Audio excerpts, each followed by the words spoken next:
So last year around this time, like half a year in, you know? Well, I guess we won't be half a year in until June's over, but close enough. I did a video where I told you guys all my 5-star reads, or at least the 5-star reads I had so far. Doing that again, but it's not only gonna be with 5-star reads. This time it's gonna be with 4 and 5 because I've been in like a massive reading slump for the past month. And so I haven't read too many books this year. I'm a little over halfway to my goal. I'm at 27 right now. My goal is 50. Hopefully I can pick up the pace though. I just finished classes and so I'm on break now. Thank God. So I'm gonna start off with the 4-star reads and then I'm gonna move on to the 5 stars. I think I have around maybe 16 books on here. So I'm just gonna get started. The first one we have The Fall Risk by Abby Jimenez. This one's a contemporary romance. It's a short story and I think it takes place on Valentine's Day. The main characters are Charlotte and Seth. It's dual POV. So Charlotte has a stalker and she moves around a lot, and then Seth just got divorced. The new place Charlotte moves to in the book is right beside Seth, their apartment neighbors, and one day they get trapped on their floor after their stairs somehow disappear, and so because they're the only two trapped on their floor together, they start hanging out more. And because Charlotte has trouble like planting roots anywhere because of her stalker, Seth tries to help her like fully move in, and they develop this little friendship, start getting to know each other more, and they do that until their stairs come back, obviously. I just love a couple hanging out together. It's one of my favorite parts of romance books. Also the just getting to know each other part, like them asking questions, getting to know their favorite things. There was also a side couple in here. This is definitely very chaotic for a short story and I enjoyed every single second of it. Also Seth was so sweet. I always love the men that Abby Jimenez writes. Next book we have is The Kiss Quotient by Helen Huang, another romance book. The two main characters here are Stella and Michael, once again dual POV. Stella is on the spectrum and she's always had trouble dating, and then Michael is an escort. So because Stella always has trouble dating, she hires Michael to kind of teach her how to date. And so I'm not sure what the trope for this book would be. I guess it'd be practice dating. Stella was my favorite though. She's so sweet, so relatable. And then Michael, oh my god, he was so obsessed. I love the quotes in this book so much. Like you could feel their chemistry in the beginning of the book. I think there's 3 books in this series. I've only read the first one. They're each standalones that feature a different couple. This one was definitely a good start. Next book is We Could Be So Good by Kat Sebastian. This is the first book in the mid-century NYC series, I believe. So it's a romance set in New York 1950s, and the two main characters are Nick and Andy, dual POV. So Nick and Andy both work at a newspaper firm company thing, so kind of like workplace romance. So Nick is secretly gay. He doesn't talk to a lot of people, doesn't have a lot of friends, very grumpy, or well, not that grumpy, sort of grumpy. He's just not very talkative. And then Andy is the newspaper company owner's son, so like he has his future planned out for him. He's supposed to own the company in the future, and this romance is like very strangers to friends to lovers. So at first Nick doesn't like Andy because he's like, oh, he's very, I don't know, prissy and proper and spoiled, and like he's gonna be my boss in the future and everything, and he's just gonna be given that. But then one day at work they kind of have this encounter and they start getting to know each other more, become friends, and then Nick secretly has a crush on Andy, and then Andy also has a crush on him back, but they both don't know. And when I say they both don't know, it definitely took Andy a while to figure out his feelings. Also Andy is very clumsy, so Nick helps him out a lot, like finding his keys, fixing his sink. They become roommates eventually, and it's just like secret pining. Also them eventually forming like their own little friend group, kind of found family, I guess. This was my first Kat Sebastian book. It was so cute, definitely a comfort read. The next book is in the same series. It's the second book, You Should Be So Lucky by Kat Sebastian. This one is set 10 years later, so like 1960s, and the two main characters are Eddie and Mark. So Mark works in the same newspaper company as Nick and Andy. He's a newspaper reporter who's supposed to interview Eddie, and he's also mourning his partner who just passed away. And then Eddie is a famous baseball player with a currently bad reputation because he can't hit a ball. He's like in a really bad slump. This story is very grumpy sunshine. So yeah, again, Mark is supposed to interview Eddie, but they kind of have like a bad first impression until they start getting to know each other more and start hanging out more at like random places, random restaurants because of interviews and stuff. I love how they dealt with grief in this book. They were both so supportive towards each other. I love the baseball team in these books though, because they didn't like Eddie too much at first because in a way he was sort of rude to them, but not meaning to be rude. So then they had to warm up to him. But once they did, they were all so friendly, so nice. And it's just like their own cute little family. Also Mark just being in denial the entire book, and then Eddie being so patient because Mark was basically just like, we can't be together, you're famous, people will know. And then Eddie's just like, I will be with you. Sorry, I'm just thinking now, I feel like I got their names mixed up while explaining this book. Just to reiterate, Mark's the one who's in denial and then Eddie's the patient one. Next book is Simon versus the Homo Sapiens Agenda by Becky Albertalli. I love Becky Albertalli's books. This one's a YA romance, coming of age. The main POV we get in this is Simon, and then his love interest is someone named Blue. That's their fake name though, not their actual name. So Simon is secretly gay and hasn't come out to anyone yet, hasn't told anyone any of his friends or family. Same thing with Blue, but in the beginning of the book, we don't know his identity. Simon is secretly writing emails to Blue, and then Blue's writing back, obviously. So it's secret identity, email writing. I love a good secret identity, like letter writing. This was so good though. I need more books like this because it's just like I watched the movie before I read this book, so I already knew who Blue was, and it honestly made it so much better. I believe the movie's called Love, Simon, so if you want to watch it, go ahead. Book was definitely better though, so I highly recommend you read the book first. And if you want to spoil who Blue is, go ahead, because I honestly think it made the book even better. They were so cute though, and Blue was so cute. I loved him so much. Definitely my favorite character. I'm really hoping eventually Becky Albertalli will write a book only in Blue's perspective. I feel like that'd be so interesting. And it's also just both Simon and Blue secretly having a crush on each other, but they don't really know it yet. Like they both like the actual person behind their identities, but they didn't realize it, which was another reason why I was so happy to know who Blue was. I also just love reading like emails, letters, notes, text messages, and books. I know this one's the first book in kind of like a standalone series too, so definitely gonna read the other books eventually. Next one is I Hope This Finds You by Anne Liang. So this is a YA romance, and it's a novella to the book I Hope This Doesn't Find You. So the two main characters in here are Sadie and Julius. This one's actually dual POV. Anne Liang normally writes like single POV, but for this novella she made an exception, obviously. I'm not gonna explain what the first book is because the first book is actually on this list. It's gonna be in the 5-star reads, but this novella is basically Sadie and Julius going on vacation before they graduate and go to college, and it was so good. I'm glad we got a bit more of them after the first book and seeing them be a couple, because it was so interesting seeing their dynamic change after they got together. I said this in the vlog when I was reading this, but I really hope Anne Liang keeps writing books about them just going on vacation and, I don't know, being together in college, because I will read every single one. Next, Never Thought I'd End Up Here, also by Anne Liang. YA romance once again. The couple in here is Leia and Cyrus, Leia being the main POV. So Leia used to be a model, and then Cyrus used to torture her from like elementary to high school. In Leia's words, Cyrus ruined her life during school. And so in the beginning of the book, Leia goes to this wedding, and it doesn't go well because of this thing that Leia accidentally did. She doesn't speak Mandarin very well, which is how she ruined the wedding. And so this kind of gets Leia to realize she's lost touch with most of her culture. And then Leia's mom sends her on a 2-week tour to China with a bunch of other people her age. And coincidentally, Cyrus also ends up going on this trip. There was like a 2-year gap where they didn't see each other, and so he kind of seems like a completely different person to Leia. During the trip or program, there's this competition going on, and by the end of this trip, the results will be showed to see like who won. And Leia and Cyrus end up being paired up. Leia in the beginning is very much like, oh my god, I don't want to be with this guy, but then she also sees it as an opportunity to get revenge on him for torturing her in the past. And so she comes up with this whole revenge plan, like I'll make him fall in love with me and then I'll break his heart into tiny little pieces. And guys, it was so good. The little moments in this book, them getting to know each other, and also Leia just finding out like he's a completely different person now, and then Cyrus basically being obsessed with her. So good. Anne Liang, I feel like, is one of those authors where once the couple gets together, the book ends, which I love, honestly. But the epilogue in this one was really surprising because we kind of got to see them being a couple for a little bit, and I actually really liked it because it was a bit different. I can't wait for Anne Liang's next book though. I think I heard somewhere it's kind of a sequel to If You Could See the Sun.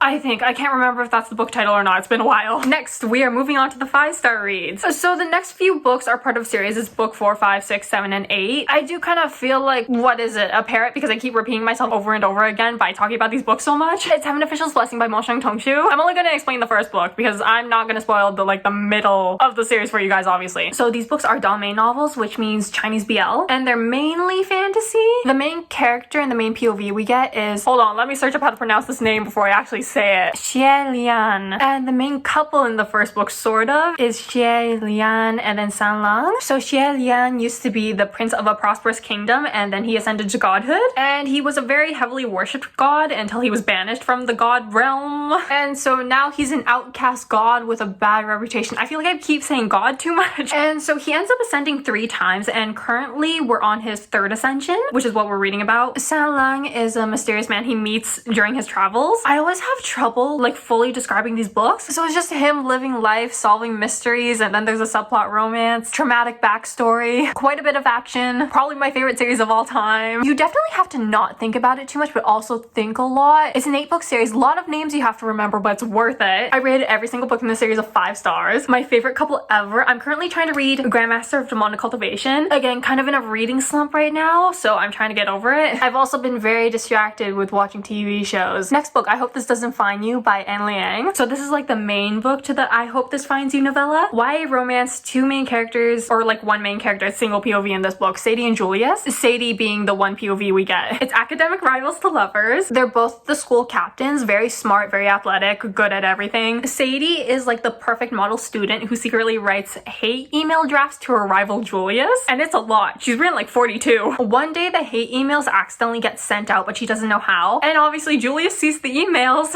all of them, but not all of the emails were to Julius. Some of them were sent out to the entire school, and so obviously after that everyone kind of hates her. And so after everyone figures out their school captains don't exactly have the best relationship, they start openly hating each other, and because they're kind of wrecking their school image, the principal forces them to hang out together and like tries to make them get along by doing assignments and chores after school. I feel like this one's my favorite Anne Liang book. I don't know, I just really love this couple and like the way they hated each other but secretly didn't hate each other, and also how they slowly started warming up towards each other. Also, the hate email part was so good. The way Julius basically remembered every single one of them. Anne Liang main characters are always so relatable too. Like every single time I read one of her books and I read the main POV of the main character, I'm just like, that's me. And it's like so many relatable quotes and so many good quotes in general. Next book, The Lucky List by Rachel Lippincott. Single POV, the main POV is Emily, and then the main couple is Emily and Blake. This one's a YA romance, so it's kind of childhood friends to strangers to friends to lovers, because Blake moves away when they're children, and so Emily doesn't see her for a while until she moves back with her father, and because both their fathers are good friends, they start hanging out a bit more too. Also, Emily just broke up with her boyfriend, her dad is selling the house, and her mother died 3 years ago, so this book also deals with grief. And yeah, again, Blake moves back, she wants to be friends with Emily again, and she helps Emily pack her things, and while they're packing Emily's things, they find a list Emily's mom made when she was in high school, and it's a list of things she wanted to do before she graduated. So Emily and Blake make it a goal to do all the things on the list before summer is over. Oh my god, when they started hanging out more in this book though, butterflies, it gave me so many butterflies. Like again, there's nothing better to me than a couple hanging out and just getting to know each other. Also, because of what happened to Emily's mother, she's scared of trying new things and experiencing new things, and so Blake kind of helps her to just go out and try different things. Also, this book is set in a small town. I feel like I don't read enough small town trope books, but I really like them because we get to know like the entire town and then like all the characters and everything. Okay, and the final two books we have on the list are The Sunshine Court and then The Golden Raven by Nora Sakovic. So these books are about Jean and Jeremy, and surprisingly this is dual POV because the first trilogy, which was The Foxhole Court, The Sunshine Court is the second trilogy, but the first trilogy was single POV, so I was really surprised to find out this was double POV. But yeah, The Sunshine Court is mainly about Jean and his healing journey. Jean is kind of unwillingly saved from his previous abusive sports team, and he's forced to transfer to California where he joins the USC Trojans. The sport in this world is Xe, and it's a made-up sport. I always get this wrong. It's like a mix between rugby and then something else. Wait, no, I don't think it's rugby. It might be lacrosse because it's like sticks, like hockey sticks, but I don't think they use these sticks in hockey. Obviously, I think it's lacrosse. I always get lacrosse and rugby mixed up for some reason, but anyways, with Jean's previous team at Edgar Allan University, they were forced to live a certain way, and so now Jean has to readjust and switch up his playing style, and we seem like making friends, found family, and obviously because this is dual POV, we get to see Jeremy's side of the story. I don't want to tell you guys too much about Jeremy because we kind of figure it out as we read, and he's like a completely new character who we occasionally saw in the first trilogy, but Jeremy comes from this rich family and he has an unfortunate past that we learn about. And oh my god, yeah, Jean and Jeremy are like the main couple in this trilogy. Definitely slow burn subplot romance, and in my opinion is just as good as the first trilogy so far. I'm still waiting for the last book to come out. It has a title. I believe it's called The Broken Cage, and then there's 2 more books in this series coming out afterwards. Or is it 3? It might be 2. And I heard they're about Kevin, which is really exciting because Kevin was like a really important character in the first trilogy, but I feel like we didn't get to know too much about him even though he was such an important character. So I feel like these 2 books about him are going to be really good. Jean and like his friend group in these books though, they're so sweet. Like they're so patient and they help him have new experiences, go to try different things. And I also just love seeing characters like him figuring out there's better things out there in the world. I'm also just obsessed with this romance because it's very grumpy sunshine. Jeremy is like the embodiment of sunshine, traumatized sunshine. And then Jean's healing journey has been so good so far. Also his new team too, I love every single one of them because Jean again is like very grumpy and then he's just surrounded by his team who are all a bunch of sunshines. But yeah, those 2 are the last ones on this list. 16 out of 27 4 to 5 star reads. I feel like it's pretty good. And yeah, I think I'm gonna end it here. Please leave down in the comments like any 5-star reads you guys have had this year. And that's pretty much it. I hope you guys enjoyed and I hope to see you in the next one. Bye!